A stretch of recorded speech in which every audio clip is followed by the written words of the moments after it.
بسم الله الرحمن الرحيم.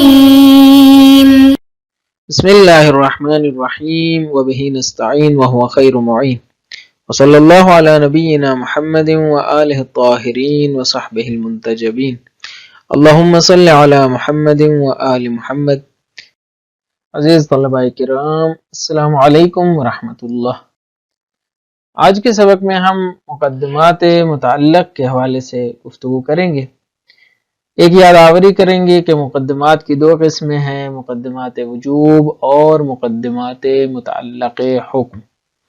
پھر ہم بتائیں گے کہ مقدمات وجوب جیسا کہ پہلے بھی بتا چکے ہیں کہ مقدمات وجوب کا تو وجوب ثابت ہی نہیں ہے، وہ تو واجب ہے ہی نہیں، اس لیے کہ حکم سے پہلے ہوتے ہیں، لہٰذا جب حکم ہی نہیں آتا تو پھر ان کے وجوب کا سوال نہیں ہوتا۔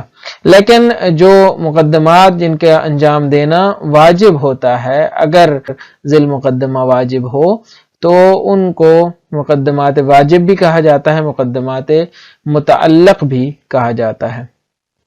اس حوالے سے جو اہم ترین مسئلہ ہے وہ اس وجوب کی نوعیت کے حوالے سے ہے کہ کیا یہ وجوب عقلی ہے، یعنی مقدمہ واجب عقلاً واجب ہے، یا عقلاً واجب ہونے کے ساتھ ساتھ شرعاً بھی واجب ہے۔ تو آج کے سبق میں اس کی وضاحت کریں گے۔ چلتے ہیں سبق کی جانب۔ سب سے پہلے قرأت متن کر لیتے ہیں۔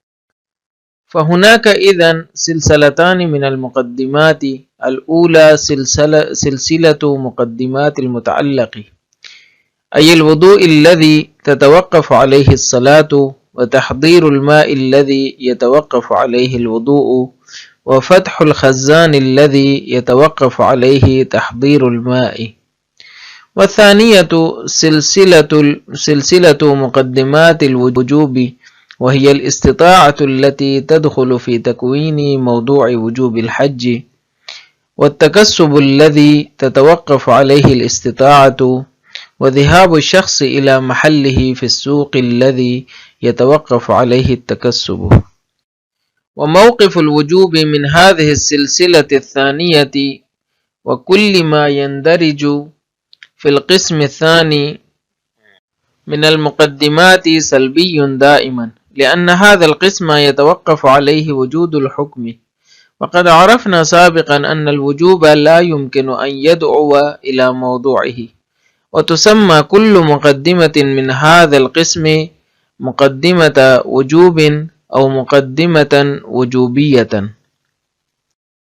وأما السلسلة الأولى والمقدمات التي تندرج في القسم الأول فالمكلف مسؤول عن إيجادها، أي أن المكلف بالصلاة مثلا مسؤول عن الوضوء لكي يصلي، والمكلف بالحج مسؤول عن السفر لكي يحج، والمكلف بالجهاد مسؤول عن التسلح لكي يجاهد.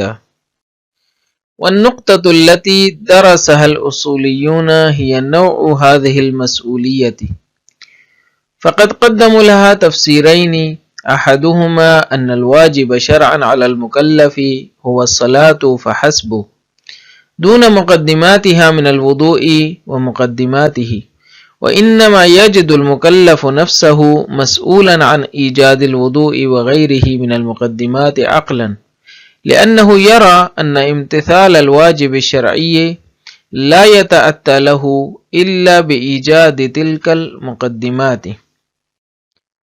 والآخر أن الوضوء واجب شرعا لأنه مقدمة للواجب، ومقدمة الواجب واجبة شرعا، فهناك إذن واجبان شرعيان على المكلف، أحدهما الصلاة والآخر الوضوء، بوصفه مقدمة للصلاة، ويسمى الأول الواجب النفسي لأنه واجب لأجل نفسه، ويسمى الثاني الواجب الغيري لأنه واجب لأجل غيره، أي لأجل ذي المقدمة وهو الصلاة.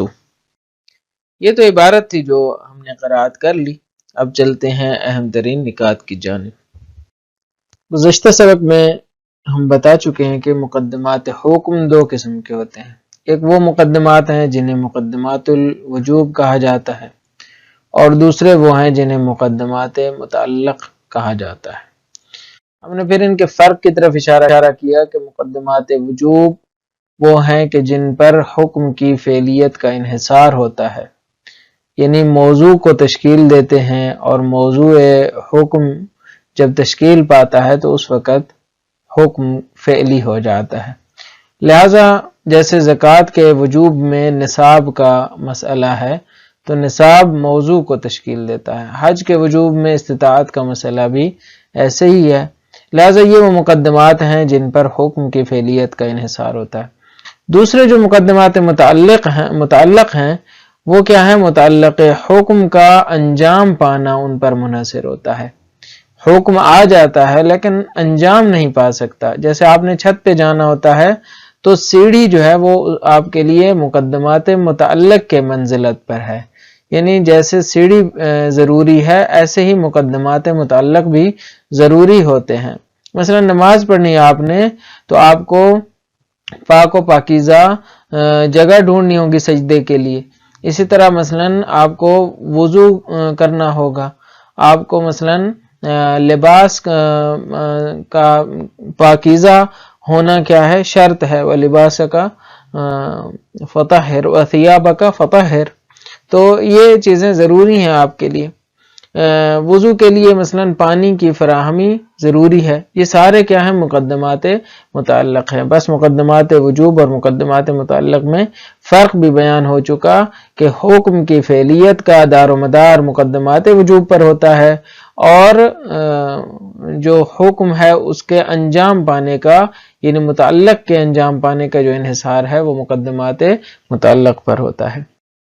لہٰذا پہلی قسم کے جو مقدمات ہیں ان کا حصول ضروری نہیں ہے۔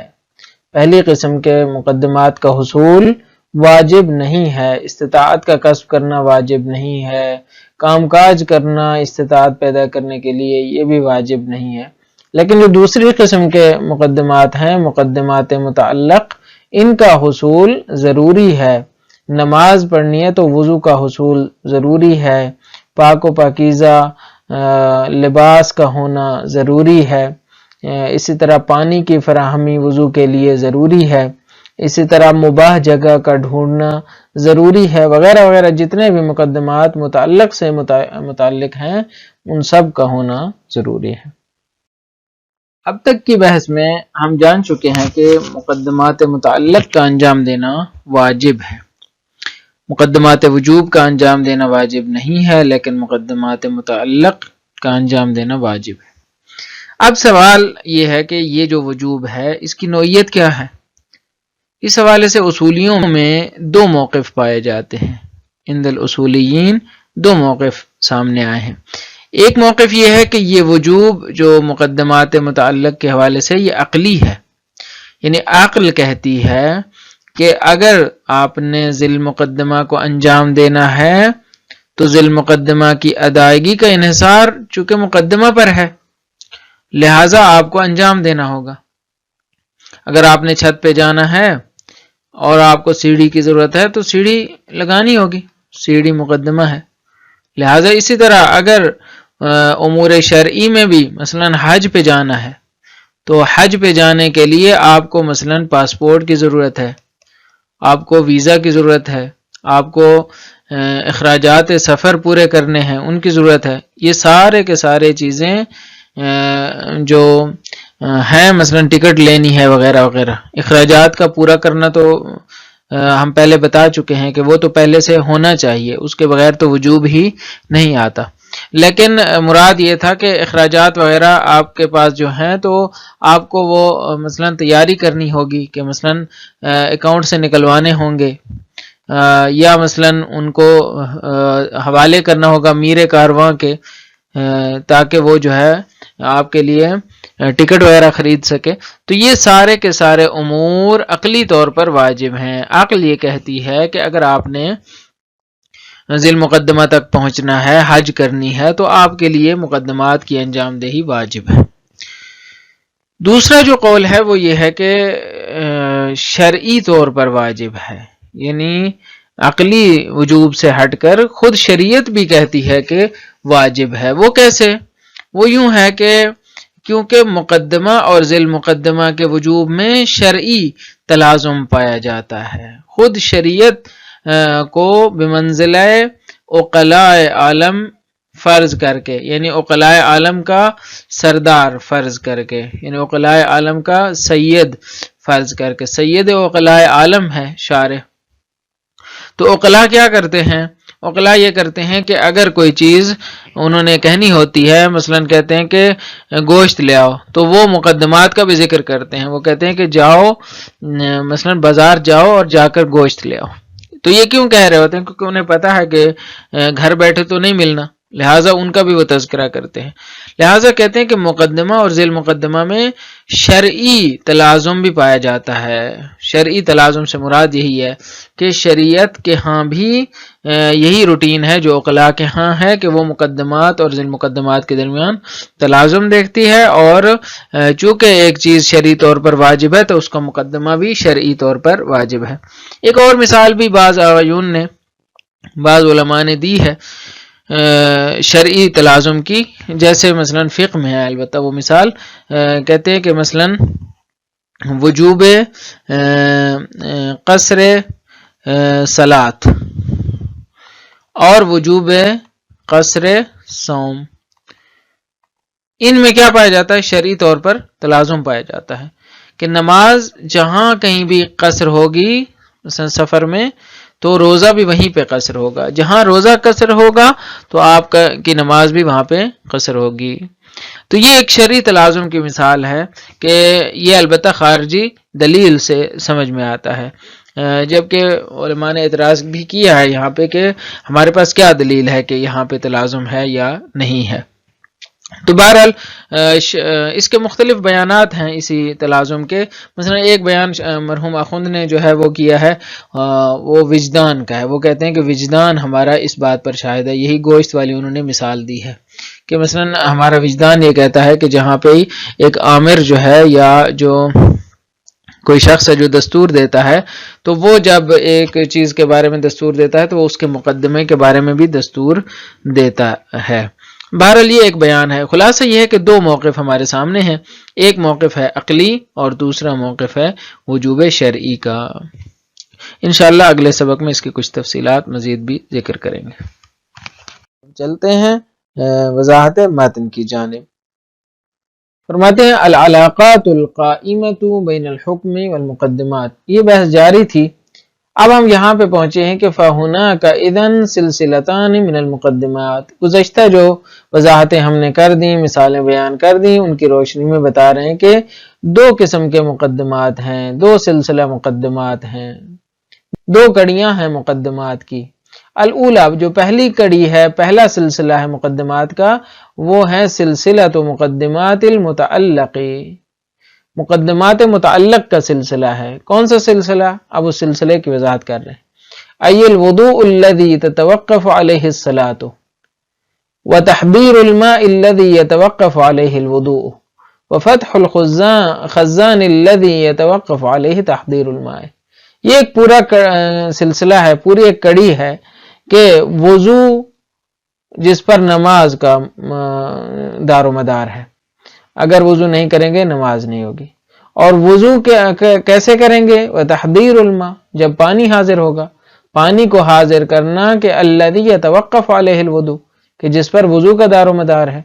وفتح الخزان الذی یتوقف علیہ تحضیر الماء، اور خود پانی کی ٹینکی کو کھولنا، یعنی اس کا دہانہ کھول کے اس سے پانی لینا، کہ جس پر پانی کے حاضر کرنے کا انحصار ہے. پس پانی کی آمادگی کا، پانی کے مہیا کرنے کا انحصار اس کے خزانے کو کھولنے کے اوپر ہے. خزانے سے مراد وہی ٹینکی یا منبع ہے جہاں پہ پانی جمع ہے. اسی طرح خود وضو کا انحصار پانی کی آمادگی پر ہے، اور وضو پر کس کا انحصار ہے؟ نماز کا انحصار ہے. تو یہ ایک پورا سلسلہ ہے مقدمات کا، جن کو کہا جاتا ہے مقدمات متعلق حکم. والثانیۃ، اور دوسرا جو سلسلہ ہے سلسلۃ مقدمات الوجوب، وہ مقدمات وجوب کا سلسلہ ہے. وہی الاستطاعہ، مثلا وہ ہے استطاعت، التي تدخل في تکوین موضوع وجوب الحج، کہ جو داخل ہے وجوب حج کے موضوع کی تشکیل کے اندر. یعنی موضوع حج کا وجوب حج کا موضوع ہی تشکیل نہیں ہوتا جب تک استطاعت نہ ہو۔ اسی طرح وَالتَّكَسُّبُ الَّذِي تَتَوَقَّفُ عَلَيْهِ الْاِسْتِطَاعَةُ، خود استطاعت کس چیز کے اوپر متوقف ہے، کس چیز کے اوپر اس کا دار و مدار ہے؟ تکسب کے اوپر ہے، یعنی کام کاج کے اوپر ہے، محنت کشی کے اوپر ہے۔ محنت کریں گے تو تب جا کے استطاعت ملے گی، توان مالی حاصل ہوگی۔ اور کسب و کار کے لیے، کام کاج کے لیے کس چیز کی ضرورت ہے؟ وَذِهَابُ الشَّخْصِ إِلَى مَحَلِّهِ فِي السُّوقِ الَّذِي يَتَوَقَّفُ عَلَيْهِ التَّكَسُّبُ، کہتے ہیں اس کے لیے ضرورت ہے کہ ایک شخص اپنے محلے کی طرف جائے، اپنے کام کاج کے محل کی طرف جائے۔ محل سے مراد مکان ہے، یعنی اس مکان کی طرف جائے جو بازار میں اس کو دیا گیا ہے، یعنی اس کی دکان ہے یا جو کچھ بھی ہے۔ الذی یتوقف علیہ التکسب، کہ جس پر اس کے روزی کمانے کا دار و مدار ہے۔ یہ سلسلہ ہے مقدمات کا۔ پس پورے 2 سلسلے موجود ہیں ہمارے پاس۔ فرق کیا ہے؟ کہتے ہیں وَمَوْقِفُ الْوُجُوبِ مِنْ هَذِهِ السِّلْسِلَةِ الثَّانِيَةِ وَكُلِّ مَا يَنْدَرِجُ فِي الْقِسْمِ الثَّانِي مِنَ الْمُقَدِّمَاتِ سَلْبِيٌّ دَائِمًا، کہتے ہیں وجوب کا جو موقف ہے، وجوب کیا ہے؟ حکم ہے۔ حکم کا جو موقف ہے اس دوسرے سلسلے کے بارے میں، دوسرا سلسلہ کون سا ہے؟ سلسلہ مقدمات وجوب، اس سلسلے کے بارے میں، اور ہر وہ چیز کے جو اس سلسلے کے اندر داخل ہے، جتنے بھی مقدمات ہیں، جیسے استطاعت ہے تو استطاعت کے اندر کیا ہے؟ کسب و کار ہے، کام کاج ہے۔ کام کاج کے لیے آپ کو جو تیاری کرنی ہے، آپ کو جو اپنے فروشگاہ اور دکان تک جانا ہے، یہ سارے کے سارے سلسلہ مقدمات ہیں۔ تمام کے بارے میں جو حکم کا موقف ہے وہ سلبی ہے، یعنی حکم اس کے بارے میں ایجابی موقف نہیں رکھتا۔ حکم اس کے بارے میں یہ نہیں کر سکتا کہ کہے کہ چونکہ میں واجب ہوں تو اب میرے مقدمات بھی واجب ہونے چاہیے۔ مقدمات سے مراد وجوب کے مقدمات ہیں، وہ واجب نہیں ہو سکتے۔ کیوں؟ لأن هذا القسم يتوقف عليه وجود الحکم، کیونکہ یہ جو وجوب تھا، یہ جو حکم تھا، اس کا وجود ہی موقوف ہے اس قسم کے مقدمات کے اوپر۔ بس اب جب آیا ہی نہیں ہے تو پھر نہیں حکم نہیں لا سکتا، چونکہ دور لازم آتا ہے۔ وقد عرفنا سابقا ان الوجوب لا يمكن ان يدعو الى موضوعه، ہم پہلے بتا چکے ہیں کہ وجوب اپنے موضوع کی طرف دعوت نہیں دے سکتا، اس لیے کہ رتبے کے اعتبار سے متأخر ہے حکم اپنے موضوع سے۔ وتسمى كل مقدمة من هذا القسم مقدمة وجوب او مقدمة وجوبية، کہتے ہیں اس قسم کے جتنے بھی مقدمات ہیں ان کو یا مقدمہ وجوب کہا جاتا ہے یا مقدمہ وجوبیہ کہا جاتا ہے۔ وَأَمَّا السِّلْسِلَةُ الْأُولَى وَالْمُقَدِّمَاتُ الَّتِي تَنْدَرِجُ فِي الْقِسْمِ الْأَوَّلِ، جہاں تک پہلے سلسلے کا تعلق ہے نا، کون سا سلسلہ؟ یعنی مقدمات متعلق، کہتے ہیں والمقدمات، اسی کی وضاحت کر رہے ہیں کہ سلسلہ اولا یہ اور وہ مقدمات کے جو پہلی قسم میں داخل ہیں، یعنی اسی کے ذیلی مقدمات، یعنی وہ مقدمات جو کس میں داخل ہیں؟ پہلی قسم کے اندر داخل ہیں، وہ سارے مقدمات۔ فالمکلف مسئول عن ایجادها، کہتے ہیں متعلق کے بارے میں جتنے بھی مقدمات ہیں، مکلف مسئول ہے، ذمہ دار ہے کہ ان کو ایجاد کرے، ان کو وجود میں لائے۔ ای، اسی کی وضاحت کرتے ہیں کہ ای ان المکلف بالصلاۃ مثلا مسئول عن الوضوء، جو نماز کے بارے میں مکلف ہے، جس پر نماز واجب ہے، اس پر یہ ذمہ داری بھی ہے کہ وہ کیا کرے؟ وضو کرے، مسئول ہے وضو کے بارے میں، یعنی اس پر ذمہ داری ہے کہ وضو کرے لکہ یصلی، تاکہ نماز پڑھ سکے۔ والمکلف بالحج مسئول عن السفر، جو حج کے بارے میں مکلف ہے، جس پر حج کی تکلیف عائد ہو چکی ہے، تو وہ مکلف ہے کہ سفر کرے، اس کی ذمہ داری ہے کہ وہ سفر کرے، پاسپورٹ خریدے، پاسپورٹ بنوائے، ٹکٹ خریدے وغیرہ وغیرہ، یہ ساری اس کی ذمہ داری ہے، لکہ یہ حج، تاکہ حج کر سکے۔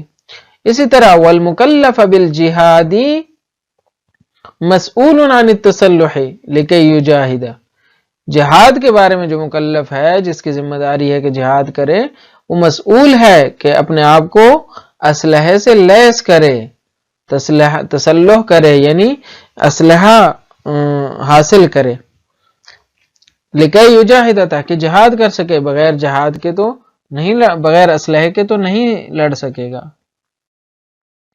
وَالنُّقْطَةُ الَّتِي دَرَسَهَا الْأُصُولِيُّونَ هِيَ نَوْعُ هَذِهِ الْمَسْئُولِيَّةِ۔ اب جو اگلی بحث ہے نا وہ یہاں سے آغاز ہوتی ہے، کہتے ہیں کہ نوع مسئولیت کی بحث ہے۔ جو اصولیوں نے جو نقطہ اٹھایا ہے واجب، مقدمہ واجب کی بحث میں، وہ کیا ہے؟ وہ یہ والا مسئلہ ہے کہ اس مسئولیت کی نوعیت کیا ہے، نوعیت کے بارے میں سوال اٹھایا ہے۔ فقط قدموا لها تفسیرین، دو تفسیریں انہوں نے بیان کی ہیں۔ ایک تفسیر یہ ہے کہ مقدمہ واجب کی جو مسئولیت ہے وہ عقلی ہے، مقدمہ واجب عقلاً واجب ہے، شرعاً واجب نہیں ہے۔ دوسری تفسیر یہ کہ نہیں، عقلاً تو واجب ہے ہی، شرعاً بھی واجب ہے۔ احدہما، پہلی تفسیر یہ ہے کہ ان الواجب شرعاً علی المکلف هو الصلاۃ فحسب، جو چیز مکلف کے اوپر واجب ہے شرعاً وہ نماز ہے، فحسب یعنی صرف اور صرف نماز واجب ہے۔ شریعت نے جو چیز واجب کی ہے، ان الواجب شرعاً یعنی شریعت نے جو چیز واجب کی ہے مکلف کے اوپر وہ صرف نماز ہے، دون مقدماتها من الوضوء ومقدماته، شریعت کی طرف سے مثلا فرض کریں وضو اور اس کے مقدمات واجب نہیں ہوئے۔ وَإِنَّمَا يَجِدُ الْمُكَلَّفُ نَفْسَهُ مَسْئُولًا عَنْ إِيجَادِ الْوُضُوءِ وَغَيْرِهِ مِنَ الْمُقَدِّمَاتِ عَقْلًا، مکلف کیا کرتا ہے؟ اپنے آپ کو مسئول پاتا ہے، خود اپنی مسئولیت کا احساس کرتا ہے، خود اپنی ذمہ داری کا احساس کرتا ہے کہ کیا کرے؟ ایجاد وضو کرے، وضو کو ایجاد کرے، وغیرہ من المقدمات، اور دیگر مقدمات کو ایجاد کرے۔ کیوں یہ اپنی ذمہ داری محسوس کرتا ہے؟ عقلاً، یہ ذمہ داری عقلاً وہ محسوس کرتا ہے۔ کیسے محسوس کرتا ہے؟ کہتے ہیں لأنه يرى ان امتثال الواجب الشرعی لا يتأتى له الا بإيجاد تلك المقدمات، کہتے ہیں کیونکہ وہ اس بات کو دیکھ رہا ہوتا ہے کہ واجب شرعی کا امتثال اس کے لیے ممکن نہیں ہے، لا يتأتى له، اس کے لیے قابل حصول نہیں ہے، وہ انجام نہیں دے سکے گا، مگر کب؟ الا بإیجاد تلک المقدمات، مگر جب وہ ان مقدمات کو انجام دے گا۔ والآخر ان الوضوء واجب شرعا، دوسرا جو قول ہے نا وہ یہ ہے کہ وضو واجب ہے، شرعاً واجب ہے، لأنه مقدمۃ للواجب، اس لیے کہ وہ واجب کا مقدمہ ہے، ومقدمۃ الواجب واجبۃ شرعاً، اور واجب کا مقدمہ شرعاً واجب ہوا کرتا ہے۔ فہناک اذن واجبان شرعیان علی المکلف، بس یہاں پہ واجب دو ہیں، شرعی طور پر دو واجب ہیں مکلف کے اوپر۔ احدہما الصلاۃ، پہلا واجب ہے نماز، والآخر الوضوء، دوسرا واجب ہے وضو، بوصفہ مقدمۃ للصلاۃ، اس وجہ سے کہ وہ مقدمہ ہے نماز کا، اس وصف کے ساتھ کہ وہ نماز کے لیے مقدمہ ہے، وضو بھی واجب ہے۔ ہاں فرق ہے، وَيُسَمَّ الْأَوَّلُ الْوَاجِبَ النَّفْسِيَّ، ایک کو واجب نفسی کہا جائے گا، لأنه واجب لأجل نفسه، کیونکہ وہ خود اپنی وجہ سے واجب ہے۔ وَيُسَمَّ الثَّانِي الْوَاجِبَ الْغَيْرِيَّ، دوسرے کو واجب غیری کہا جائے گا، لأنه واجب لأجل غیرہ، کیونکہ مقدمہ تو ذی المقدمہ کی وجہ سے واجب ہوا ہے، لہٰذا دوسرے کی وجہ سے واجب ہونے کی وجہ سے اس کو واجب غیری کہا جاتا ہے۔ اے لأجل ذی المقدمۃ وہو الصلاۃ، کیونکہ یہ ذی المقدمہ کی وجہ سے واجب ہوا ہے۔ ذی المقدمہ کیا ہے؟ وضو کا نماز ہے، نماز ذی المقدمہ ہے اور وضو اس کا مقدمہ ہے۔ خلاصہ یہ ہے کہ آج ہم نے مقدمات متعلق کے حوالے سے وجوب کی نوعیت پر گفتگو کی اور بتایا کہ یہاں پہ اصولیوں کے دو موقف ہیں۔ ایک موقف یہ ہے کہ ذی المقدمہ کی ادائیگی کا انحصار عقل یہ کہتی ہے کہ مقدمہ کی انجام دہی پر ہے، اس کے بغیر تو ذی المقدمہ ادا ہی نہیں ہوگا، لہٰذا ضروری ہے کہ آپ اگر ذی المقدمہ کو انجام دینا چاہتے ہیں تو مقدمہ کو انجام دیں۔ اور دوسرا یہ ہے کہ شرعی ہے یہ وجوب، یعنی عقلی تو اپنی جگہ ہے ہی لیکن شرعی ہے۔ وجہ کیا ہے؟ وجہ یہ ہے کہ شارع مقدس جب ذیل مقدمہ کے بارے میں دستور دیتا ہے تو اسی کے اندر مقدمہ کا بھی دستور کا خیال رکھتا ہے، مقدمہ اور ذیل مقدمہ کے دستور کا خیال رکھا جاتا ہے۔ منتہا مطلب یہ ہے کہ ذیل مقدمہ کے اندر جو وجوب ہوتا ہے وہ نفسی اور ذاتی ہوتا ہے، اور مقدمہ کے اندر جو وجوب ہے وہ غیری ہوتا ہے۔ انشاءاللہ کچھ تفصیلات ہیں جو اگلے سبق میں مزید واضح ہو جائیں گی۔ مجھے امید ہے یہ سبق بھی آپ کے لیے مفید واقع ہوا ہوگا۔ اجازت دیجیے، اللہ تعالیٰ آپ کا حامی ناصر ہو۔ السلام علیکم ورحمۃ اللہ وبرکاتہ۔